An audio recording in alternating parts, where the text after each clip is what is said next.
খুব কথা শোনা যাচ্ছে নাকি দেখেন তো। যাচ্ছে।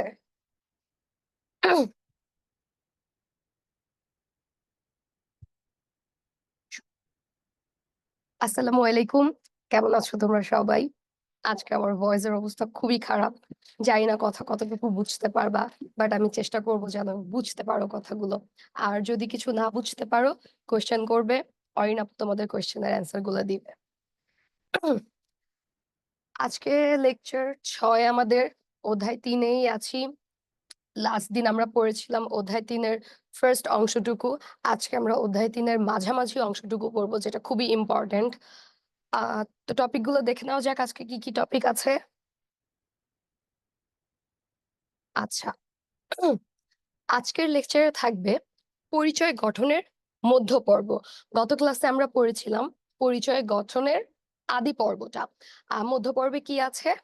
বাঙ্গালা থেকে বেঙ্গল বা বাংলা কিভাবে এলো, সেই পুরো বিস্তারিত বা স্টেপ গুলো আমরা দেখব। এরপরে আছে পরিচয় গঠনের সর্বশেষ পর্যায়, যেখানে বাংলা থেকে কিভাবে বাংলাদেশ এসেছে সেটা আমরা দেখব।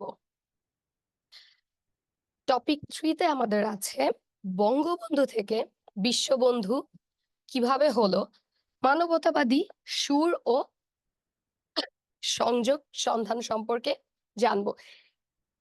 এইটা আজকে খুবই ইম্পর্টেন্ট।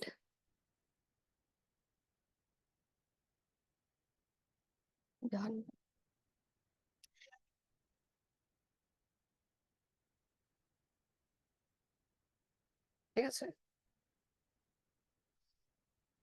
এই টপিকটা আজকে আমাদের খুবই ইম্পর্টেন্ট। বঙ্গবন্ধু সম্পর্কে আমরা ডিটেইলে সবকিছু জানবো, সেই পূর্ব থেকে শুরু করে শেষ পর্যন্ত তার কি কি অবদান ছিল যুদ্ধের সময়, যুদ্ধের আগে, তার কি কি কর্মকাণ্ড ছিল বা গুরুত্বপূর্ণ ইভেন্ট কি কি ছিল, সেই সবকিছু সম্পর্কে এই 3 নাম্বার টপিকে আমরা জানবো।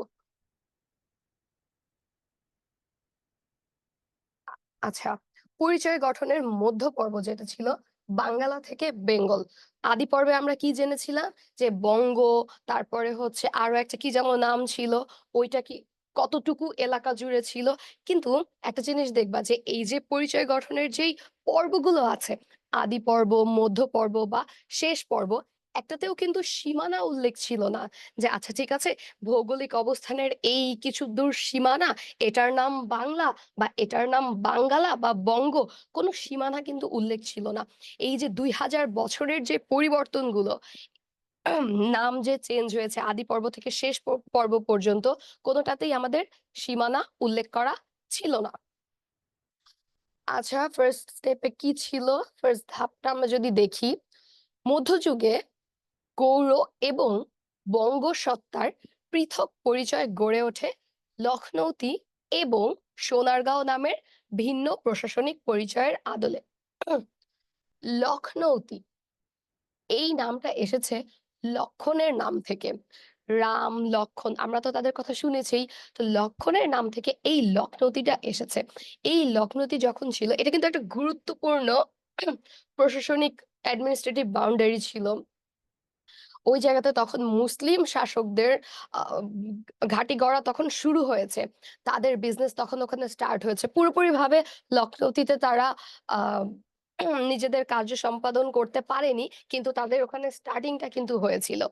আর যদি বলি সোনারগাঁওয়ের কথা, সোনারগাঁওটা সম্পূর্ণ মুসলিমদের শাসকদের হাতে ছিল। তারা এই জায়গাটাকে খুব ভালো মতো ইউটিলাইজ করেছে তাদের বিজনেস এরিয়া বা অ্যাডমিনিস্ট্রেটিভ বাউন্ডারি হিসেবে। খুব ভালো মতো তারা সোনারগাঁওকে ইউটিলাইজ করতে পেরেছিল। এরপরে আসে সাতগাঁও নামে একটি প্রশাসনিক কেন্দ্র। সাতগাঁওয়ের পূর্ব নামটা ছিল সপ্তগ্রাম। এই প্রশাসনিক কেন্দ্রটাও তখন হচ্ছে বিশেষভাবে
মিমাপু একটু দেখো তো আমার কথা কি স্পষ্ট নাকি, মানে কথা যে বলছি এটা কি বোঝা যাচ্ছে নাকি?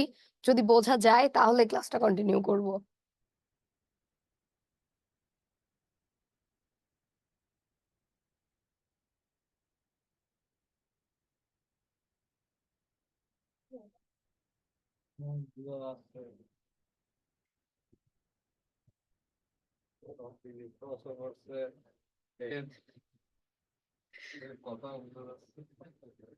আচ্ছা তাহলে ক্লাসটা নেই, কারণ নেক্সট ক্লাসে যেহেতু আমার রিসার্চের কাজ মনে হয় করা লাগবে। আমি জানি না যে ক্লাসটা নেক্সট ক্লাস নিতে পারবো নাকি। পরপর কয়েকটা ক্লাস গ্যাপ হয়ে গেলে তো একটু ঝামেলা।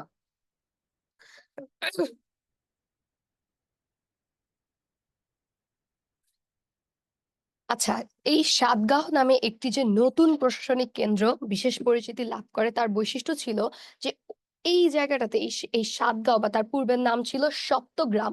এটা তখন ব্যবসা বাণিজ্যের জন্য বেশ ফুলে ফেঁপে উঠছিল। বিভিন্ন বাণিজ্য হচ্ছিল এই জায়গাতে, নানা রকম ব্যবসা হচ্ছিল। লখনৌতি এবং সোনারগাঁওয়ের পাশাপাশি সাতগাঁও প্রশাসনিক কেন্দ্রটাও বিশেষ পরিচিতি পেয়েছিল তখন। তাহলে আমরা যদি দেখতে পাই যে অ্যাডমিনিস্ট্রেটিভ সেন্টার হিসেবে কিন্তু এই তিনটা জায়গা বেশ পরিচিত ছিল। এবং সবচেয়ে ইম্পর্টেন্ট কথা যেটা, যে মুসলিম শাসকরা কিন্তু এই তিনটা প্রতিষ্ঠান চালাচ্ছিল বেশ ভালোভাবে। সাতগাঁওতেও হিন্দু কিছু ছিল যারা হচ্ছে ব্যবসা বাণিজ্যের সাথে যুক্ত ছিল, বাট ম্যাক্সিমামই মুসলিম ছিল। এরপর আসি চতুর্দশ শতকের মাঝামাঝিতে পারস্য বা ইরান থেকে আগত শামসুদ্দিন ইলিয়াস শাহ। এনার নামটা মনে রাখতে হবে, বিকজ এর কিছু গুরুত্বপূর্ণ কাজ আছে এখানে। বাংলার নাম চেঞ্জ করার সাথে এরও কিন্তু একটা ভূমিকা আছে। ইনি প্রায় সমগ্র এলাকা দখল করে এবং তার নাম দেয় বাঙ্গালা। এই যে আমরা একটা টার্ম পেয়ে গেলাম বঙ্গ, তারপরে হচ্ছে বাঙ্গাল, আরেকটা নতুন টার্ম পেয়ে গেলাম নামের। তারপরে হ্যাঁ, এলাকা দখল করে বাঙ্গালা নামের প্রাতিষ্ঠানিক প্রবর্তন ঘটান। এভাবে বঙ্গ থেকে বঙ্গাল, বঙ্গাল থেকে বাঙ্গালা নামের উৎপত্তি হয়। বঙ্গ থেকে বঙ্গাল কিভাবে হয় সেটা আমরা পরিচয় গঠনের আদি পর্বে দেখেছি। আর বঙ্গাল থেকে কিভাবে বাঙ্গালা আসলো সেটা আমরা মধ্য পর্বে দেখছি। এরপরে আসি একজন ইতিহাসবিদের কথায়। তখনকার যুগে ইতিহাসবিদ বা ভূগোলবিদ তারা কিন্তু তাদেরকে খুবই গুরুত্ব দেওয়া হতো। ইতিহাসবিদ যারা ছিল তারা কি করতো, প্রাচীন যে ইতিহাসগুলো থাকতো তারা তাদের বইয়ে সেটা লিখতো, বা তাদের আরো রিসার্চের মাধ্যমে জানার চেষ্টা করতো যে প্রাচীন কালে হচ্ছে জায়গাগুলোর নাম কি ছিল, রোডগুলোর নাম কি ছিল, বা পরবর্তীতে এই জায়গাগুলোর নাম কি দিলে ভালো হয়। তারা কিন্তু রাজা বাদশাহ বা বিভিন্ন যে শাসক ছিল তাদেরকে এই পরামর্শগুলো দিত। এর জন্য ইতিহাসবিদদের কিন্তু বেশ ভালো প্রায়োরিটি দেওয়া হতো। দিল্লির দরবারি ইতিহাসবিদ শামস ই সিরাজ আফিফ সুলতান ইলিয়াস শাহকে, দেখো তার নামটাই কত বড় ছিল, it's like Ikhtiyar Uddin Muhammad bin Bakhtiyar Khilji type. কি নাম ছিল তার? শামস ই সিরাজ আফিফ সুলতান ইলিয়াস শাহ। তাকে কি বলা হতো, এই যে বাঙ্গালা নামের সাথে মিলিয়ে তাকে বলা হতো শাহ ই বাঙ্গালা, শাহ ই বাঙ্গালিয়ান এবং সুলতানি বাঙ্গালা পরিচয় আখ্যায়িত করেন। এটা কারা আখ্যায়িত করেন? তখনকার যুগের যে শাসকরা ছিল বা বিভিন্ন যে জনগণরা ছিল তারাই কিন্তু এসব নামে তাকে আখ্যায়িত করে। আর যেহেতু বললাম যে ইতিহাসবিদদেরকে বেশ ভালো প্রায়োরিটি দেওয়া হয়, তো ওই সম্মানের ক্ষেত্রেই তাকে বিভিন্ন পরিচয় বা বিভিন্ন নামে আখ্যায়িত করা হয়েছিল।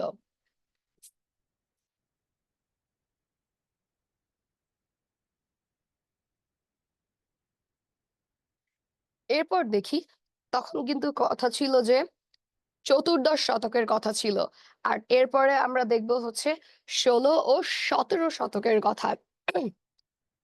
পর্তুগিজদের বদৌলতে ইউরোপীয় লেখকদের কাছে বাংলা অঞ্চলের কিছু অংশ বেঙ্গালা নামে পরিচিত পরিচিত হয়ে ওঠে। একটু আগে আমরা কি পড়লাম? বাঙ্গালা, এরপরে ১৬-১৭ শতকে কি হয়?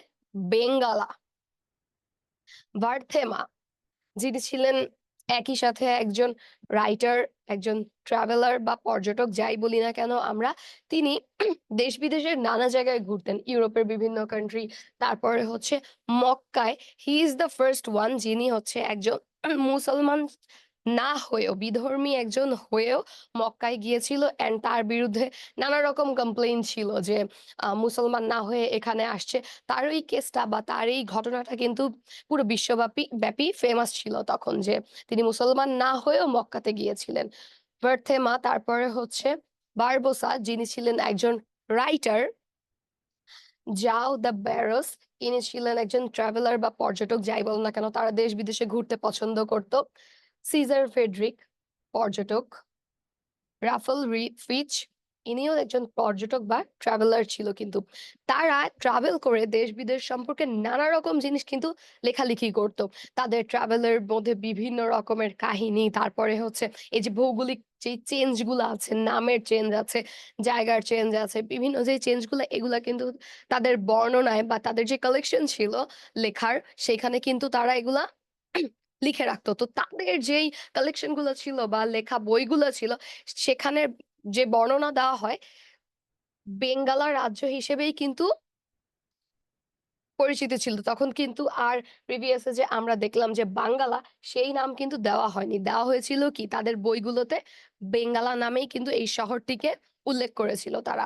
আমি তো তোমাদেরকে আগে বলেছিলাম যে ইতিহাস যে জিনিসগুলো আমরা দেখি, বিভিন্ন মানুষের মুখের কথা বলো, তারপরে হচ্ছে আইনের বিভিন্ন বইয়ের কথা বা লিখিত ডকুমেন্টের উপর বেস করে কিন্তু প্রাচীনকালে কি নাম ছিল সেই সবকিছু আমরা জানতে পারি। তো ওরা যেহেতু ফেমাস রাইটার, পর্যটক ছিল, তাদের লেখা বা তাদের বর্ণনায় যা বলা হয়েছিল সেটার উপর প্রায়োরিটাইজ করে কিন্তু আমরা এই নামগুলো সম্পর্কে আরো বেশি সিওর হই। এরপরে বেঙ্গালা নামটি 18 থেকে 20 শতকে ব্রিটিশদের হাতে বেঙ্গল নামে রূপান্তরিত হয়। প আমি যখন এই লেকচারটা রেডি করছিলাম, তখন ভাবছিলাম যে ব্রিটিশদের তো বেঙ্গালা, বাঙ্গালা এইসব বলতে বেশ কষ্ট হয়েছিল। এর জন্য তারা এটাকে চেঞ্জ করে বেঙ্গল নাম দিয়েছিল। বেঙ্গলটা বলতে বেশ সুন্দর লাগে আর হচ্ছে ইজিও উচ্চারণ করতে। তো তারা কি করে? এই বেঙ্গল নামে রূপান্তর করে দেয়। বাঙ্গালা, তারপরে হচ্ছে বেঙ্গালার সব নাম চেঞ্জ হয়ে এরপরে তারা রাখে কি? বেঙ্গল। এই বেঙ্গল কখনো হয়েছে ইস্ট বেঙ্গল, আবার কখনো হয়েছে ওয়েস্ট বেঙ্গল। এরপরে আসি আমরা ১৯০৫ সালের কথা। ১৯০৫ সালে নানাবিধ ঘটনা পরম্পরায় এই বেঙ্গলকে দ্বিখণ্ডিত করা হয়, যা ইতিহাসে বঙ্গভঙ্গ নামে পরিচিত। অনেকেই তোমরা জেনে থাকবে যে এই বঙ্গবন্ধু কি, বঙ্গ ব ভঙ্গ কি? এই ভঙ্গটা কিন্তু আবার রদ করা হয়। আজকে আমার গলার জন্য উচ্চারণে অনেক প্রবলেম হচ্ছে। এই বঙ্গভঙ্গটা কিন্তু বেশিদিন টিকে না। তারপরে মনে হয় ১৯১১ সালের দিকে হচ্ছে এটা ভঙ্গটাকে রদ করা হয়।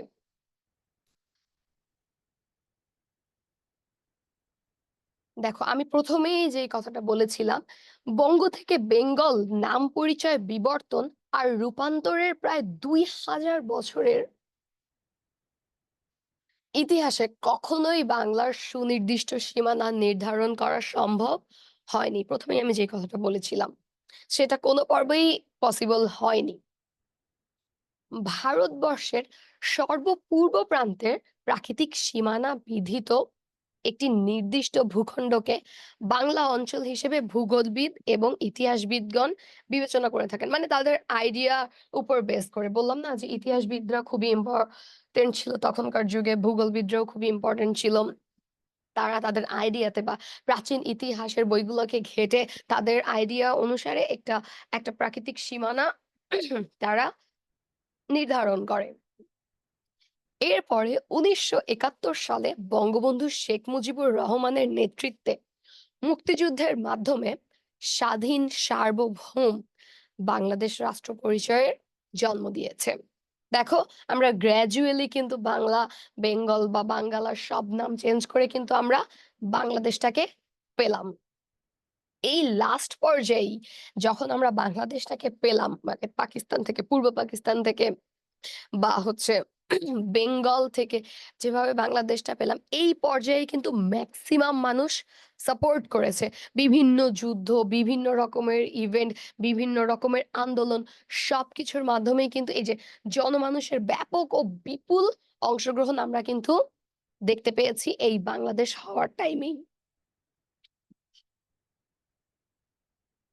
আচ্ছা, এটা ছিল আমাদের পরিচয় গঠনের সর্বশেষ পর্যায়ে। একটু আগে যেটা দেখলাম এইটা, আর হচ্ছে তার আগের স্লাইডটা ছিল মধ্য পর্ব। অ্যান্ড এই স্লাইডটা হচ্ছে একদম সর্বশেষ পর্যায়ের। এবার আমরা দেখব বঙ্গবন্ধু থেকে বিশ্ববন্ধু কিভাবে হয়ে ওঠে। বঙ্গবন্ধুর বিভিন্ন ভূমিকা, তার যে লাইফের যে বিভিন্ন ইভেন্ট ছিল, সে কখন কারাগারে গিয়েছে, কখন মুক্তি পেয়েছে, কি কি আন্দোলন করেছে, সবকিছুই আমরা জানতে পারবো। বঙ্গবন্ধু তার গোটা জীবনে ৩ ধরনের রাজনৈতিক পরিস্থিতি এবং রাষ্ট্রীয় কাঠামো ও পরিচিতির অধীনে অতিবাহিত করেছেন। এগুলো হলো ব্রিটিশ ভারত। দেখো, ১৯৪৭ সালে দেশ ভাগ হওয়ার আগ পর্যন্ত তার যেই সংগ্রাম ছিল, তার যেই কাজ ছিল, সেগুলো কিন্তু এই ব্রিটিশ ভারতের আওতায় পড়বে। এরপর পাকিস্তানি পিরিয়ড, ১৯৪৭ সাল থেকে ১৯৭১ সাল পর্যন্ত যে পাকিস্তানি পিরিয়ডটা ছিল, তখন তার স্ট্রাগল গুলো, তখন তার কর্মকাণ্ডগুলো। এরপরে বাংলাদেশের রাষ্ট্রীয় কাঠামো ও রাজনৈতিক পরিচিতি।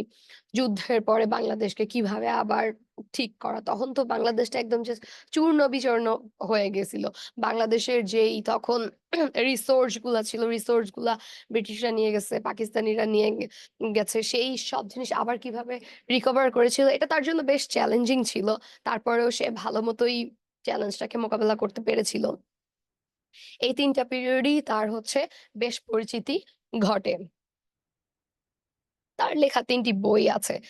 অসমাপ্ত আত্মজীবনী, কারাগারের রোজনামচা এবং আমার দেখা নয়াচীন।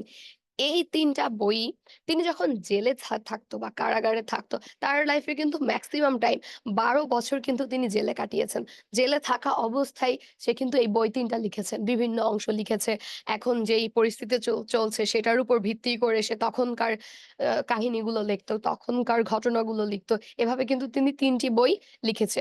তো এই ৩ টি বইয়ে বিভিন্ন ইভেন্ট সম্পর্কে বেশ ডিটেইলে বলা ছিল। তখন তখন তার মনে কি চলছিল, দেশে কি চলছিল, তার সাথে তার মনের কি অমিলগুলা ছিল, কি মিলগুলো ছিল, সবকিছু বইগুলোতে আমরা পাবো। তিনি সবসময় সব ধরনের শোষণ, বঞ্চনা ও বৈষম্য থেকে মানুষের মুক্তির জন্য রাজনীতি করেন। এটা তো ১ম থেকেই তার ইচ্ছা ছিল। আমি যখন তার ছোটবেলা থেকে তার একদম লাস্ট পর্যন্ত সে কি করেছেন যখন আমরা জানবো, তখনই দেখতে পাবো যে ছোটবেলায়ও সে কি পরিমাণ আগ্রহী ছিল দেশ নিয়ে।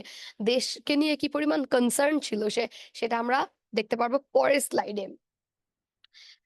তার মেইন উদ্দেশ্যই ছিল হচ্ছে অসাম্প্রদায়িক এবং মানবতাবাদী সুরের যেই ইঙ্গিত বর্ণনা করা হয়েছে, তা বঙ্গ বা বাংলা ভূখণ্ডের জল, বৃষ্টি, মাটি, কাদার সঙ্গে মিলেমিশে বেড়ে ওঠা বঙ্গবন্ধুর ব্যক্তিত্বে সবসময়ই ধারাবাহিকভাবে বজায় থেকেছে। মানে কখনো তার মনে এটা হয়নি যে অসাম্প্রদায়িক বা মানবতাবাদী সুরটা যে আমার মনে আছে, আমি এটা চেঞ্জ করে ফেলবো।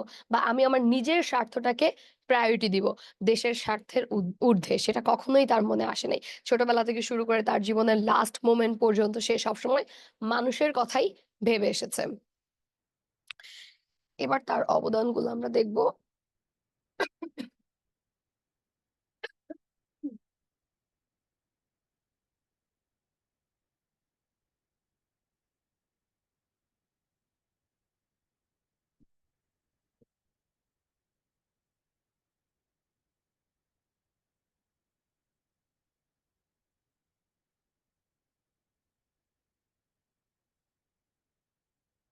১ম যে পর্যায়টা ছিল, ১ম পর্যায়ে তার যে অবদান ছিল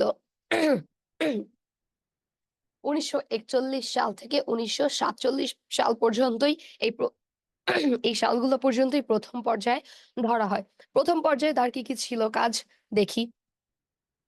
মাত্র ১৬ বছর বয়সে শেখ মুজিবুর রহমানের জীবনে ১ম রাজনৈতিক চিন্তার উপস্থিতি লক্ষ্য করা যায় ব্রিটিশ ভারতের রাজনৈতিক পরিস্থিতি ও রাষ্ট্রীয় কাঠামোর মধ্যে।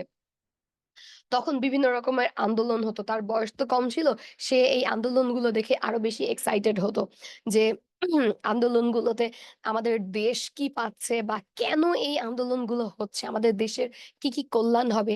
সে এই জিনিসগুলো সম্পর্কে জেনে এই বিভিন্ন আন্দোলনে সে যেত। তো ফার্স্ট এই ছিল হচ্ছে ব্রিটিশ ভারতের রাজনৈতিক পরিস্থিতির ওই আন্দোলনগুলো।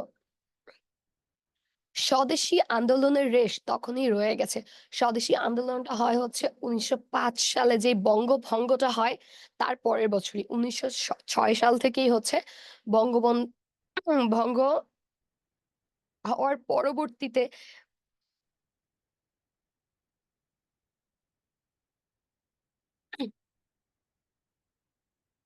বঙ্গভঙ্গ হওয়ার পরবর্তী বছরেই কি স্বদেশী আন্দোলনটা শুরু হয়ে যায়। এরপরে স্বদেশী আন্দোলন ১৯১১ তেও ছিল। তারপরেও রেশটা রয়ে গেছে। স্বদেশী আন্দোলনের রেশটা বরাবরই ছিল। বেশ কিছু বছর সেই রেশটা থাকে। তো তখন যারা স্বদেশী আন্দোলনে ছিল তাদের সাথে বঙ্গবন্ধু বেশ মিশতো। তখনকার সময় স্বদেশী আন্দোলনটা তারা কিভাবে করেছে, এর ফলে কি হয়েছে, তখন কি ক্ষয়ক্ষতি হয়েছে, সবকিছুই কিন্তু বঙ্গবন্ধু তাদের সাথে মেলামেশা করে জেনে নিয়েছেন। কারণ পরবর্তীতে এই সবকিছুই তার জন্য বেশ প্লাস পয়েন্ট হবে। এরপরে ১৯৩৬ সালে ভারতীয় উপমহাদেশের ব্রিটিশ রাজশক্তি বিরোধী আন্দোলন যখন তুঙ্গে, তখন তিনি ইংরেজদের দেশ থেকে বিতাড়িত করার পরিকল্পনা করেন। তার যে পরিকল্পনাটা ছিল, এটা কিন্তু তার বইয়ে বেশ ডিটেইলে লেখা ছিল। সে বইয়ে মনে হয় এভাবে লিখেছে যে, "ইংরেজদেরকে এ দেশ থেকে বিতাড়িত করতেই হবে।" এই টাইপের কিছু লেখা দিয়ে সংগ্রামী কিছু লেখা ছিল ওই বইয়ে। সেখান থেকেই এই লাইনটা তুলে দেওয়া হয়েছে যে, তার মনে তখন এটাই চলত যে, দেরকে এই দেশ থেকে বিতাড়িত করতেই হবে at any how and any cost। এরপর তার ২ বছর পরে ১৯৩৮ সালে, সালগুলা ইম্পোর্টেন্ট কারণ গ্র্যাজুয়ালি সালগুলো পরিবর্তন হয়েছে তো। তোমরা যদি এই স্লাইড গুলাকেই দেখো, স্লাইড গুলো এমনভাবে সাজানো হয়েছে যেন ১ সালের পরে ১ সালে কিভাবে হয়েছে, কিভাবে গ্র্যাজুয়ালি তার আন্দোলনগুলো হয়েছে সবকিছুই এখানে জানতে পারবে। ১৯৩৮ সালে তৎকালীন বাংলার শ্রমমন্ত্রী ও মুসলিম লীগ নেতা কে ছিলেন? হোসেন শহীদ সোহরাওয়ার্দী। এর গোপালগঞ্জ আগমন উপলক্ষে তরুণ মুজিব দল মত নির্বিশেষে স্কুলের শিক্ষার্থীদের নিয়ে একটি স্বেচ্ছাসেবক বাহিনী গঠন করে। যার মূল উদ্দেশ্যই ছিল হচ্ছে হোসেন শহীদ সোহরাওয়ার্দীর সাথে একটা কোলাবোরেশন করা। তার চোখে পড়া যেন হচ্ছে পরবর্তীতে সে বিভিন্ন কাজ করলে তিনি তাকে সাপোর্ট করতে পারেন। তো এইখানে যে কংগ্রেস নেতাগুলা ছিল, কংগ্রেস নেতারা কিন্তু হিন্দু যেই ছেলেপেলেরা ছিল তাদেরকে নিষেধ করেছে। তাদেরকে এই সংগঠনে যেতে নিষেধ করেছিল। এরপর হিন্দু ছেলেরা কি করছিল? কন্টিনিউয়াসলি সরে যাচ্ছিল। বঙ্গবন্ধু এই বিষয়ে বেশ কষ্ট পেয়েছিল। তার তখন মনে হয়েছিল হিন্দুরা তো আমারই বন্ধু, আমারই ভাইয়ের মতো। তাহলে কেন ওরা আলাদা থাকবে? বা আমি কেন ওদেরকে প্রায়োরিটি দিব না? ওরা কেন সরে যাবে? এই বিষয়ে সে বিভিন্ন এক্সপ্লেনেশন দিয়েছে বা ওই ছেলেদেরকে বুঝানোর চেষ্টা করেছে যে, "আমরা ভাই, আমরা বন্ধু। আমাদের মিলেমিশে একসাথে কাজ করা দরকার। আমরা দেশের জন্যই কাজ করছি। হিন্দু মুসলমান তখন কোনো তখন কেন এখানে ব্যাপার হবে? আমাদের এখানে মেইন ফোকাস হবে আমাদের দেশকে রক্ষা করা।" এরপরে আসি ২য় পর্যায়ে। ২য় পর্যায়টা ২য় পর্যায়টাই হচ্ছে মূল।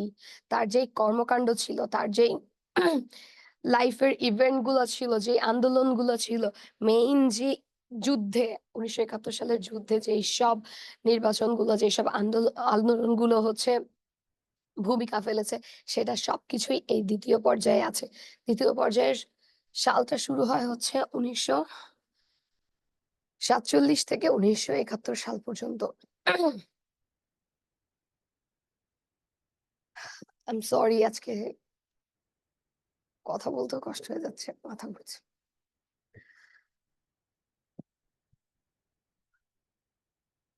দেখো, শেখ মুজিবুর রহমানের জীবনে ২য় গুরুত্বপূর্ণ পর্যায়টির সূচনা হয় ১৯৪৭ সালে। ভারত ভাগের মাধ্যমে সৃষ্ট পাকিস্তানের রাজনৈতিক পরিস্থিতি ও রাষ্ট্রীয় কাঠামোর মধ্যে ১৯৪৭ সালে দেশ ভাগ হয় সেকেন্ড টাইমের মতো। ফার্স্টে কবে হয়েছিল? ১৯০৫ সালে, যেটা কেউ মেনে নেয়নি। তারপরে ভাগ হয় কি? ১৯৪৭ সালে। তো তখন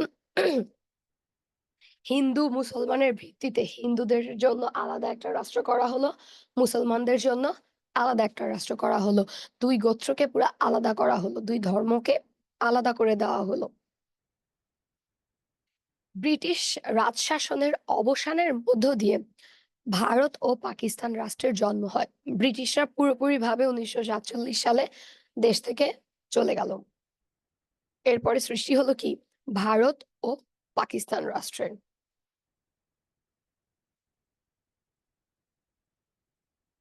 এই যে যেটা বললাম, বাংলা ২য় বার বিভক্ত হয়। এটা একটা জিনিস দেখো, ইম্পর্টেন্ট জিনিস। পূর্বাংশের একটি অংশকে যুক্ত করা হয় প্রায় ১৫০০ কিলোমিটার দূরবর্তী পাকিস্তান নাম পরিচয় ও রাষ্ট্রীয় কাঠামোর সঙ্গে। কেন বলা হয়েছে এই কথাটা? এক পাশে আছি আমরা বাংলাদেশ, আরেক পাশে কানেক্ট করা হয়েছে কাকে? পাকিস্তানকে। প্রায় ১৫০০ কিলোমিটার দূরবর্তী। মানে কেন? কেন এই ২ টা অংশকে একত্রে করা হয়? ওই যে ধর্মের ভিত্তিতে। হিন্দুদেরকে কি করা হলো? ভারতে পাঠিয়ে দেওয়া হলো। যেহেতু বাংলাদেশে বা পূর্ব পাকিস্তানে আমরা মুসলমান আছি, পশ্চিম পাকিস্তানে আমরা মুসলমান আছি।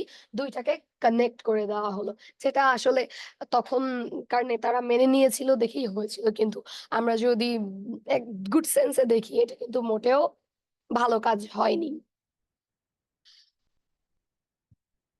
১৯৪৭ থেকে ১৯৭১ সময় পর্বে শেখ মুজিবুর উপলব্ধি করেন নতুন এই কাঠামো কেবলই শোষণ বঞ্চনা ও বৈষম্যের এক রাজনৈতিক খোলস বদল মাত্র। দেশ ভাগ ঠিকই হয়েছে, ব্রিটিশরা দেশ ছেড়ে ঠিকই চলে গেছে, কিন্তু বাঙালিদের উপর, আমাদের উপর শোষণ বঞ্চনা এই সবকিছু কি থেমে গেছে? না, কিছুই থেমে যায়নি। পশ্চিম পাকিস্তানিরা আমাদের উপর আবার শাসন করা শুরু করলো। আগে শাসন করতো ব্রিটিশরা, দেশ ভাগ হওয়ার পর শাসন করা শুরু করলো পশ্চিম পাকিস্তানিরা। তো এজন্যই সে বলল যে এই বৈষম্য, এই শোষণ বঞ্চনা কোনো পরিবর্তনই হয়নি, জাস্ট একটা রাজনৈতিক খোলস বদল মাত্র। জাস্ট এক্সচেঞ্জ হয়েছে। কিন্তু সেই শোষণ বঞ্চনা উম, সব সেমই আছে। এই পরিস্থিতি থেকে মানুষকে মুক্ত করার জন্য রাজনৈতিক কর্মকাণ্ডের মধ্যে বঙ্গ থেকে বাংলাদেশ এর পরিচয় নির্মাণের জাতীয়তাবাদী স্তর একটির পর একটি অতিক্রম করতে থাকেন। প্রতিটা যেই ধাপ আছে, বঙ্গ থেকে যে বাংলাদেশটা আসলো বা আমাদের দেশটা যে স্বাধীন হয়েছে, স্বাধীন দেশ হিসেবে আমরা ১৯৭১ সালে বাংলাদেশ পেয়েছি। এই জিনিসগুলো কি খুব ইজি ছিল? পথটা কি খুব স্মুথ ছিল? মোটেও ছিল না। কি পার করতে হয়েছে তখনকার মানুষই জানে, বঙ্গবন্ধু জানে। তখন যারা এইসব শাসন বঞ্চনার শিকার হয়েছে তারাই বেশ ভালো মতো জানে যে আসলে তাদের উপর দিয়ে কি গেছে, কিসের বিনিময়ে আমরা বাংলাদেশটাকে পেয়েছি।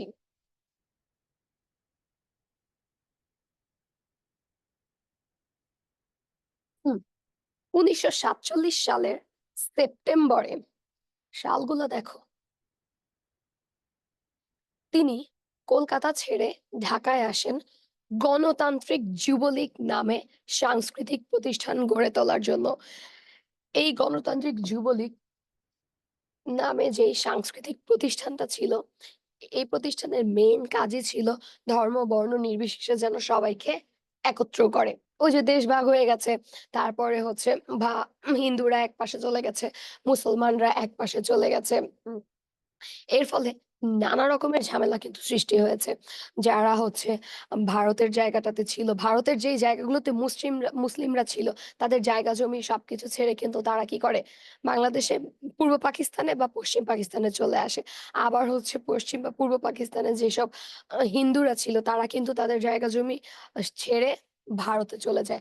তারপরেও সংখ্যালঘু কিছু যারা ছিল, তাদের উপরে কিন্তু নানা রকম নির্যাতন হয়। আমরা হিন্দু-মুসলিম দাঙ্গা নামে যেটা চিনি। বিভিন্ন মুভিতে বা বিভিন্ন বইপত্রে কিন্তু আমরা এটা সম্পর্কে জেনেছি। হিন্দু-মুসলিম দাঙ্গাটা বেশ ভালো দাঙ্গা হয়েছিল তখনকার সময়ে। যে মেরে ফেলা, তাদের ঘরবাড়ি পুড়িয়ে দেওয়া। একে তো তারা ওখানে ভয়ে ছিল যে দেশ ভাগ হয়েছে, কি থেকে কি হয়ে যায়। তার উপরে তাদের ঘরবাড়ি পুড়িয়ে ফেলা, তাদেরকে পুড়িয়ে ফেলা, তাদের উপর নির্মম অত্যাচার করা। বেশ ভয়ংকর একটা পরিস্থিতি ছিল।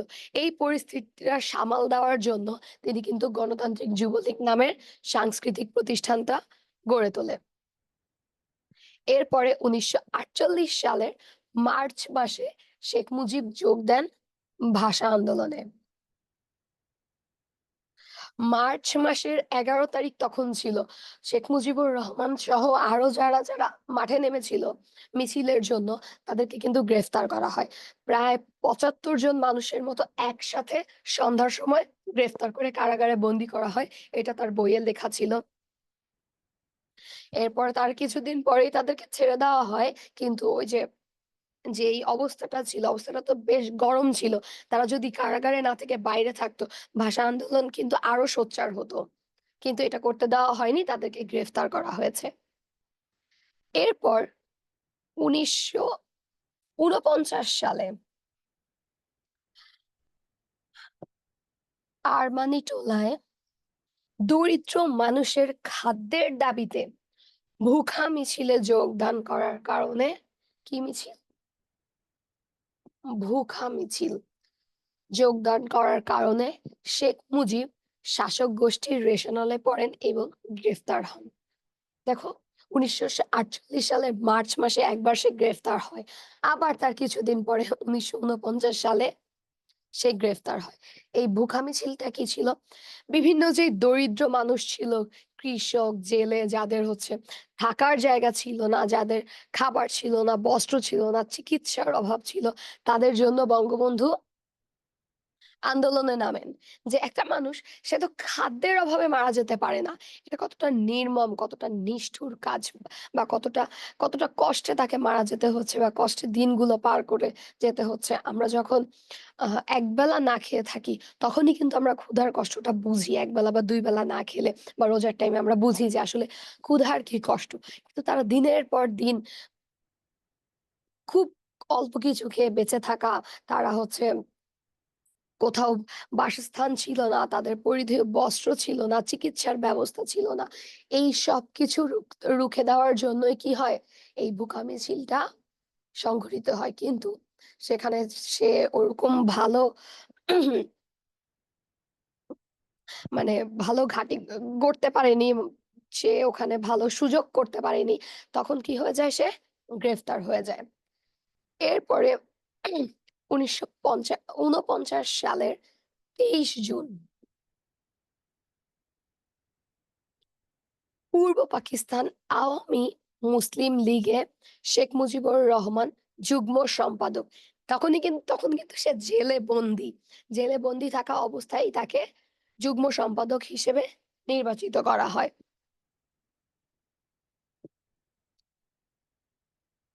এরপর ১৯৫৩ সালে এসে সে সাধারণ সম্পাদক হিসেবে নির্বাচিত হয়।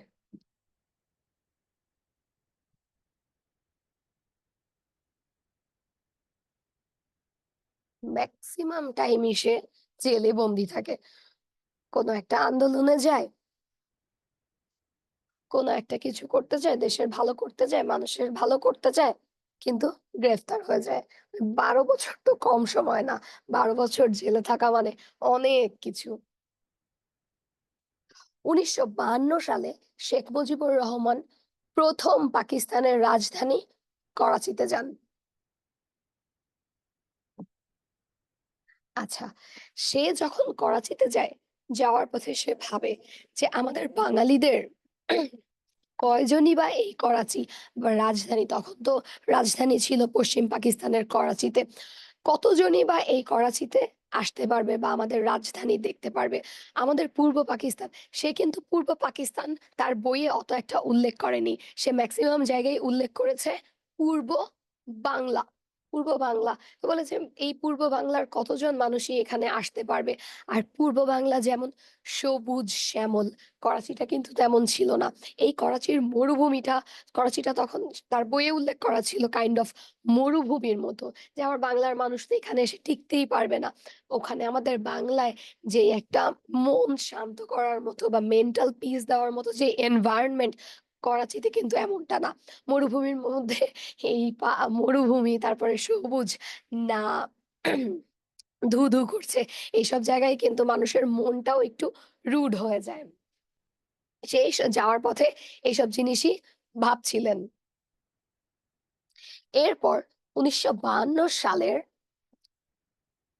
অক্টোবরে ১ম চীন সফর করেন এবং ১৯৫৭ সালের জুন মাসে ২য় বার তিনি চীন সফর করেন পাকিস্তানের সংসদীয় দলের প্রতিনিধি হিসেবে। সেখানে তিনি উর্দু বা ইংরেজির পরিবর্তে বাংলা ভাষাকে বেছে নেন। তিনি যখন কথা বলেছেন, বাংলা ভাষায় কথা বলেছেন। চীনে যেয়ে তার বেশ কিছু এক্সপেরিয়েন্স হয় এবং তার মনটা এট দ্য সেম টাইম খারাপও হয়ে যায়। তিনি যখন চীনে যায়, পশ্চিম পাকিস্তানের যেই রাষ্ট্রদূত ছিল তার সাথে মালয়েশিয়ায় এসে দেখা করে।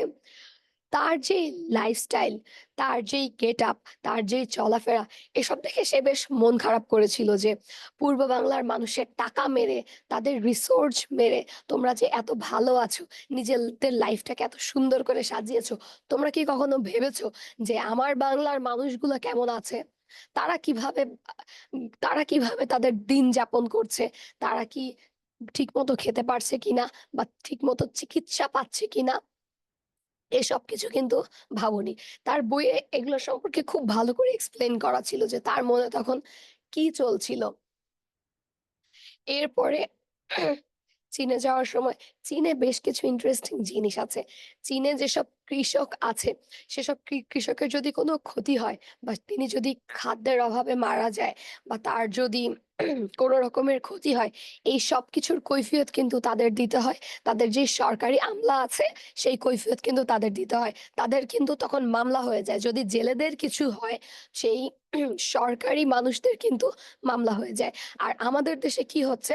আমাদের দেশে বঙ্গবন্ধু এটা ভাবছিল বা তার বইয়ে এসব লিখেছিল যে, আর আমাদের দেশে কৃষক সামান্য টাকার জন্য, মেয়ে বিয়ে দেওয়ার জন্য, তারপরে হচ্ছে ফসল ফলানোর জন্য যেই জমিদারদের কাছ থেকে কিছু ঋণ নিচ্ছে, পরবর্তীতে সে সেই ঋণটা পরিশোধ করতে পারছে না দেখে তার জমিটা নিয়ে নেওয়া হচ্ছে।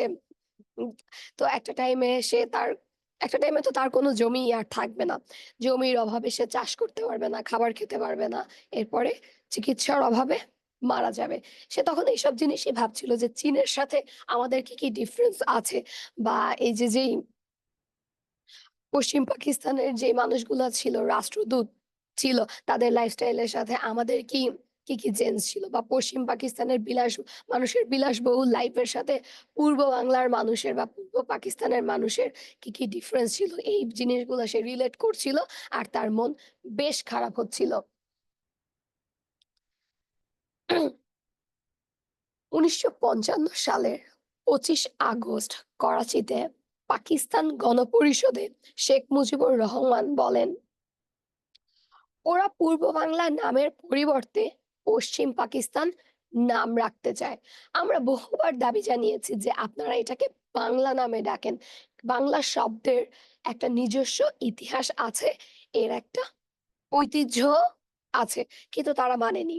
তারা এত সহজে কেন মানবে? তারা আমাদের ভাষাকেই চেঞ্জ করতে দেয়নি, আমাদের মুদ্রাটাকেও চেঞ্জ করতে দেয়নি। তারা তাহলে কেন আমাদের নামটাকে মেনে নিবে? সে অনেকবার বলেছে। তার বইয়ে তো বললাম যে বইয়ে মেক্সিমাম জায়গায় পূর্ব বাংলা ইউজ করা হয়েছিল। কিন্তু পূর্ব বাংলা কিন্তু কোনো আইনগতভাবে বা কোনো প্রশাসনিক কাজে কিন্তু পূর্ব বাংলা ব্যবহার করা হয়নি। পশ্চিম পূর্ব পাকিস্তানি ব্যবহার করা হয়েছে। এরপর ১৯৫৬ সালে আজকের ক্লাসটা ভেবেছিলাম খুব সুন্দরভাবে নিবো। এত সাল আছে, এত বোঝানোর জিনিস আছে, এত গল্প আছে, সবকিছু রিলেট করিয়ে পড়াবো বা তার বইয়ের সাথে সে কিভাবে গল্প আকারে লিখেছিল রিলেট করিয়ে পড়াবো। বাট আমার ভয়েসও খারাপ। তোমরা তো মনে হয় কালকে আগামীকালকে তোমাদের পরীক্ষা, তোমরাও জয়েন করোনি। থাক, তোমরা রেকর্ডিং ক্লাসটা দেখে নিও। জানি না ভয়েস কেমন শোনাচ্ছে, তারপরও আমি চেষ্টা করছি। ১৯৫৬ সালে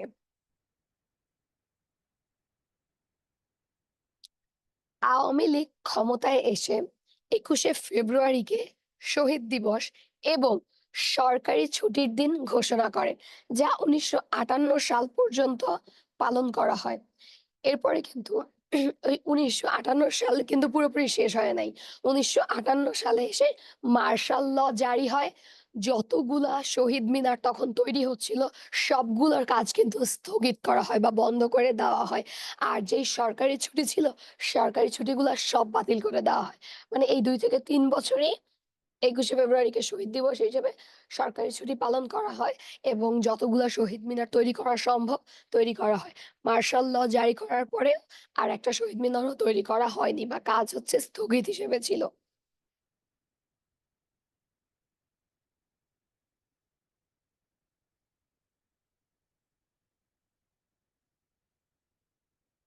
১৯৬০ সালে শেখ মুজিব স্বাধীন বাংলা বিপ্লবী পরিষদ নামে একটি গোপন সংগঠন প্রতিষ্ঠা করেন।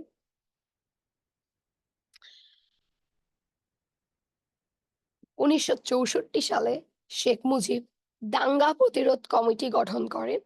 একই বছর গঠিত হয় সর্বদলীয় সংগ্রাম পরিষদ। শুরু হয় আইয়ুব বিরোধী ঐক্যবদ্ধ আন্দোলন। রাষ্ট্রদ্রোহিতার অভিযোগে তিনি গ্রেফতার হন। ওই যে সামরিক শাসন, সামরিক শাসন তখন ভাঙতে চাচ্ছিল। ১৯৬০ সালের দিকে আমরা কি দেখেছি? যে তখন হচ্ছে সংস্কৃতির বিপ্লব হচ্ছে বা স্বাধিকার আন্দোলন তখন চলছিল। তখন কিন্তু সামরিক শাসনকে উপেক্ষা করা হচ্ছিল। তো দিন, দিন যতই যাচ্ছিল, বছর যতই যাচ্ছিল, এই সামরিক শাসন কিন্তু মানুষ মেনে আর চলছিল না। ল গুলা আর কিন্তু মানুষ পালন করতে চাচ্ছিল না। তারপরে ৬৪ সালে এসে আইয়ুব বিরোধী আন্দোলনটা আরো জোরদার হয়। তখন তাকে বঙ্গবন্ধুকে দেশদ্রোহিতার অভিযোগে গ্রেফতার করা হয়। এই অভিযোগটা তার পক্ষে বেশ গুরুতরভাবে ছিল দেশদ্রোহী হিসেবে। তখন বেশ কিছু বাঙালিও তার উপরে আঙ্গুল তুলেছিল দেশদ্রোহী বলে। যদিও পরবর্তীতে এই ভুল ধারণাটা ভেঙে যায়। এরপর ১৯৬৬ সালের ৫ ফেব্রুয়ারি কারাগার থেকে বের হয়ে তিনি ৬ দফা দাবি প্রেরণ করেন। ৬ দফা দাবি যেটা হচ্ছে বাঙালির মুক্তির সনদ হিসেবে ধরা হয়। ৬ দফা দাবিগুলো তাহলে দেখে নেওয়া যাক।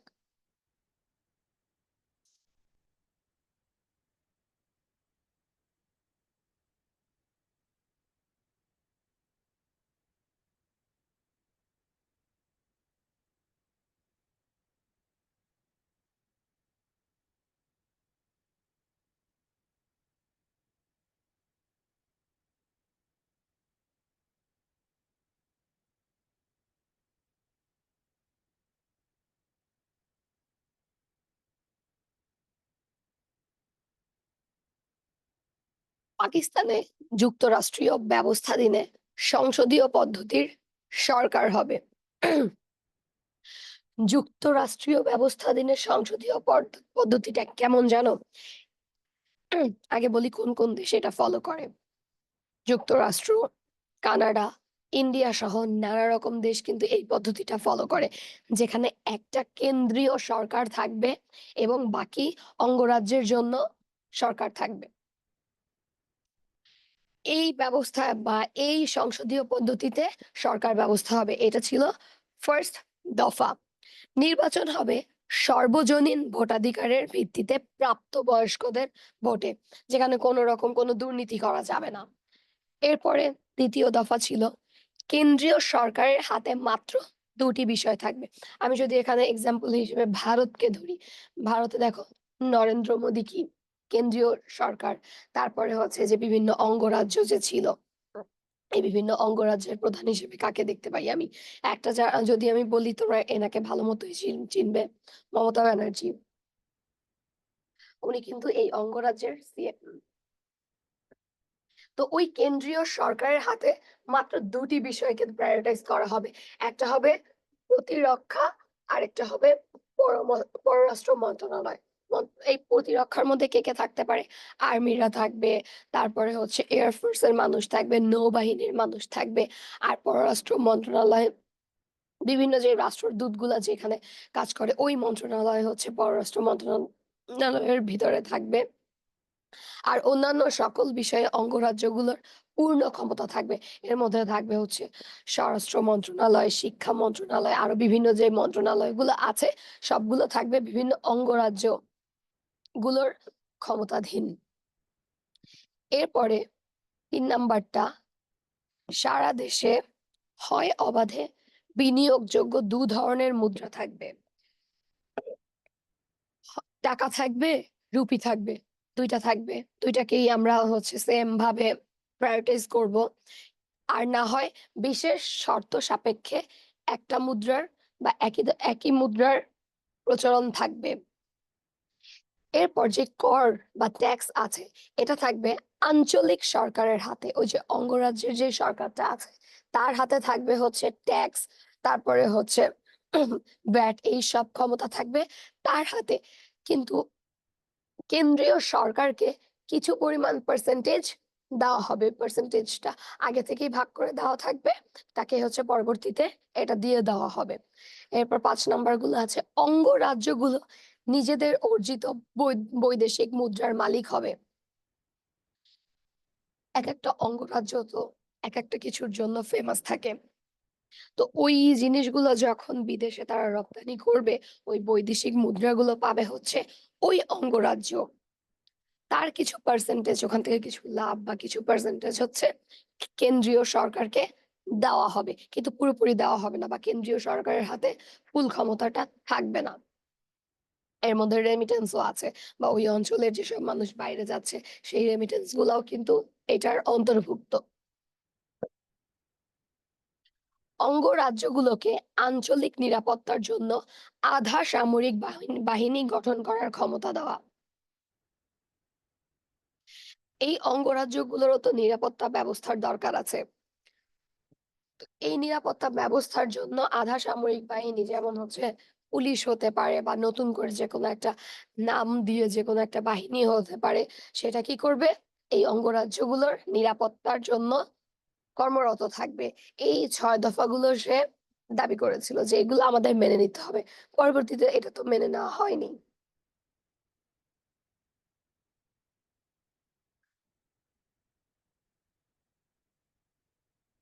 এরপর আসি ১৯৬৯ সালের ২৩ ফেব্রুয়ারিতে ঢাকার রেসকোর্স ময়দান, কেন্দ্রীয় ছাত্র সংগ্রাম পরিষদের উদ্যোগে আয়োজিত তৎকালীন ঢাকার ইতিহাসের সর্বকালের সর্ববৃহৎ জনসমাবেশে শেখ মুজিবুর রহমানকে গণসংবর্ধনা এবং আনুষ্ঠানিকভাবে বঙ্গবন্ধু উপাধি প্রদান করা হয়। এটা তার জন্য বেশ গর্বের ছিল।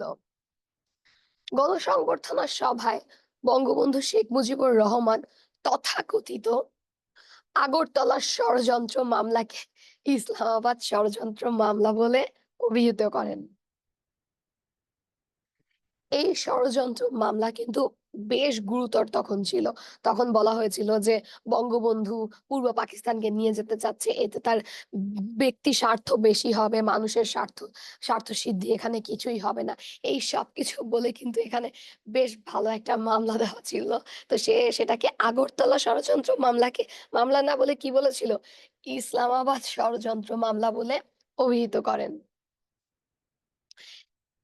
তারপরে আসে হচ্ছে আরেকটা, আসে ১৯৬৯ সালে গণঅভ্যুত্থান বলে আমরা যেটাকে জানি।